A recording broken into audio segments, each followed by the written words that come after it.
그래서 저는 이제 만들어 한 번도 실패한 적이 없어. 사람들 항상 옵니다. 제가 지렛대를 6개 가지고 있습니다.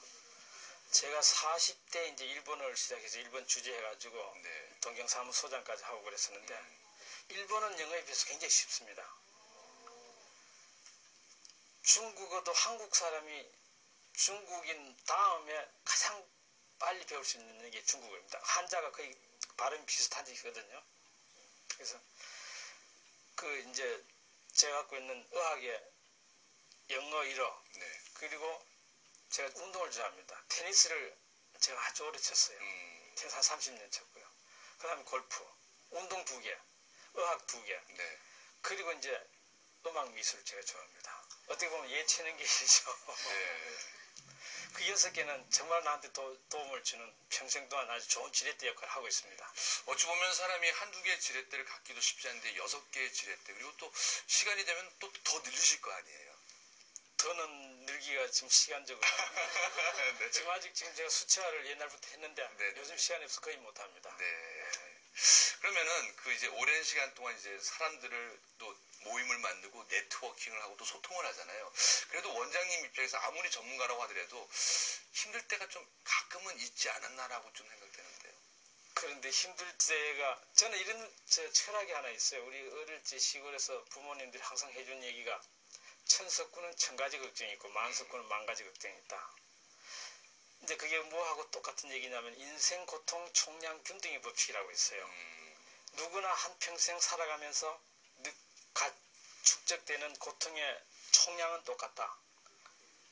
누가 이제 젊어서 고생하고 늙어서 좀 편하게 살고 안 그러면 젊어서 편하게 살고 늙어서 어렵게 사냐 이런 차이밖에 없다. 그래서 저는 어려움이 오더라도 크게 걱정을 안 해요. 다 이게 내가 소화돼야 될 언젠가는 소화해야 될 적이다. 그러니까 그렇게 어렵지 않게 이제 풀리는 그런 경우를 제가 많이 느꼈습니다. 네. 그러니까 어떤 뭐 고통이나 실패, 좌절이 오더라도 어차피 이거는 내가 만나야 할 건데 그렇죠. 좀 더 빨리 만난 거다라는 생각을 예, 하는 그렇죠. 거죠. 네. 근데 그 고통과 좌절 속에서도 그 리스크를 좀 이겨내는 좀 노하우도 있을 것 같거든요. 그냥 긍정적인 생각이면 되는 겁니까? 어떻습니까? 근데 평소에 이제 미리 준비를 많이 해야 돼요. 그 노하우 중에 하나가 가장 중요한 게 저는 항상 이걸 강조합니다. 그 습관인데요. 저녁에 저는 항상 저녁 먹고 난 뒤에 보통 한 8시에서 9시 사이에 밖에 나갑니다. 이게 산책인데 산책이 굉장히 중요해요. 그러니까 일단 문제가 안 풀리면 무조건 걸어야 돼요. 화가 나면 여러분들 걸으라고 그러잖아요. 네. 화가 나가지고 1시간만 걸으면 화가 다 풀어져요. 저는 이제 항상 그날 매일매일 이게 문제점이 많잖아요. 쌓인다고요. 네네. 그럼 저녁에 저녁 먹고 산책하면서 산책하면 이상하게도 문제들이 아이디어들이 다 들어와요. 그 해답들이. 네. 이게 문제가 큰 문제, 어려운 문제 같으면 한 2시간씩 걸어야 돼요. 근데 보통 1시간씩 걸으면 어느 정도 작은 문제, 엔간한 건 다 풀립니다. 그럼 그 다음날 같이 집행하면 되거든요. 네. 근데 그 습관이 참 좋아가지고 저는 만난 사람마다 권합니다. 저녁에 무조건 산책해라. 이게 제가 이제 독일 제일 처음에 해외에 갔을 때 독일 연수를 갔었는데 2달 동안. 그때 가니까 독일 사람들은 저녁만 되면 다 산책을 나가요. 근데 독일에서 유명한 철학자들이 다 나왔잖아요. 아인슈타인도 독일 살았는데 네. 상대성 원리가 산책으로 통해서 그 발견했다는 거 아니에요. 네. 이렇게 니체, 칸트 이런 사람들 좋은 철학들은 전부 그 산책을 통해서 여러분들 어려운 문제 있으면 무조건 나가서 걷고 일단은 걷고 하루를 정리할 적에 저녁 먹고 나가서 산책하세요. 저는 그 이사할 적에도 그 동네 산책길이 있나 없나를 굉장히 중요한 게입니다. 네.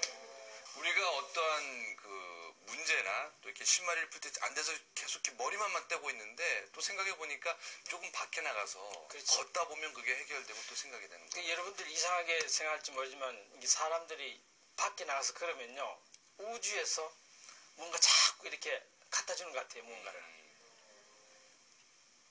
저 별은 나의 별 뭐 이런 얘기도 있잖아요. 이게 밤에 걸으면 어디 무슨 별에서 뭔가를 자꾸 이렇게 내가 저기 지구의 중심이 된 것 같기도 하고요. 그렇죠. 그런 것도 있고. 네. 저는 생각을 그렇게 해요.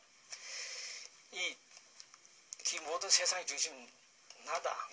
내가 없으면 세상이 없어지는 거 아니에요. 그 사유의 세계에서 없어지는 거 아니에요. 네. 그래 되면 뿌듯하고 큰 걱정 걱정이 없고 그런 느낌을 받아요. 네. 근데 우리 원장님한테 한번 여쭤보고 싶은 거는 사실 요즘에 그 젊은 분들이 그 쉽게 포기를 많이 하고 좀 많이 힘들어 하잖아요. 우리 그런 좀 후배분들에게 좀 한 말씀 충고하신다면 어떤 말씀 하고 싶습니까? 그래서 제가 방금 말씀드린 이제 그게 연장선이 있는데 항상 이게 사람들이 가장 어려운 게 자신감을 가질 수 없는 게 가장 어렵거든요. 운동 시합에 나가더라도 그날에 자기가 자신이 있으면은 이길 확률이 훨씬 더 커요.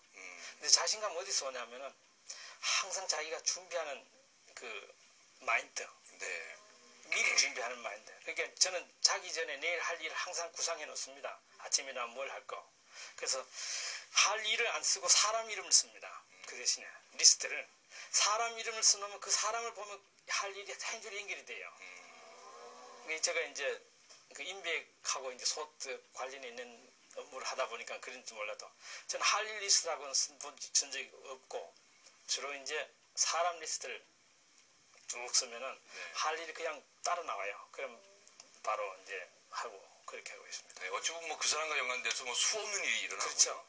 또 지금 또 최근 하고 있는 중에 한 900여 분의 전문 인력이 참여한 중소기업 비즈니스 지원단도 결성하셨잖아요. 근데 네. 요즘에 융합의 중요성인 게 이제는 하나만 잘하는 게 아니라 뭐 IT와 창조적인 생각, 그래서 뭐 또 애플도 나왔고요. 또 뭐 요즘 스마트폰 굉장히 인기를 얻잖아요. 그리고 또 요즘에 뭐 관광 분야에서도 그냥 관광만 하는 게 아니라 또 다른 산업가에서 융합이라는 단어가 자주 나오잖아요. 혹시 원장님이 생각하는 융합이라는 거는 어떤 의미입니까? 그 이제 앞으로는 산업들이 이제 전부 성장 산업이 되는 거예요. 네. 융합이 되면. 네. 예를 들어서 그 스마트폰이 개발됐잖아요. 거기에는 전부 융합 상품이에요. 아주 최고의 융합 상품입니다. 휴대폰에서 제일 먼저 시작한 게 그 카메라. 핸드폰에 사실은 요즘엔 디지털 카메라를 많이 안 쓰고 다 핸드폰으로 그렇죠. 하잖아요. 그리고 시계 기능 들어있죠. 녹음 기능 들어있죠. 저는 이걸로 거의 일을 뭐 한 60% 이상 합니다. 네. 이게 이제 상품이 단일 상품이 아니라 전부 복합 상품이에요.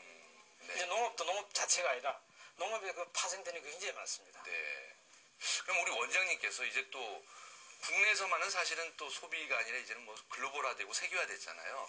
그 우리 좀 글로벌화된 좀 인재가 되기 위해서 좀 어떤 걸 갖추면 좀 좋을 것 같습니까?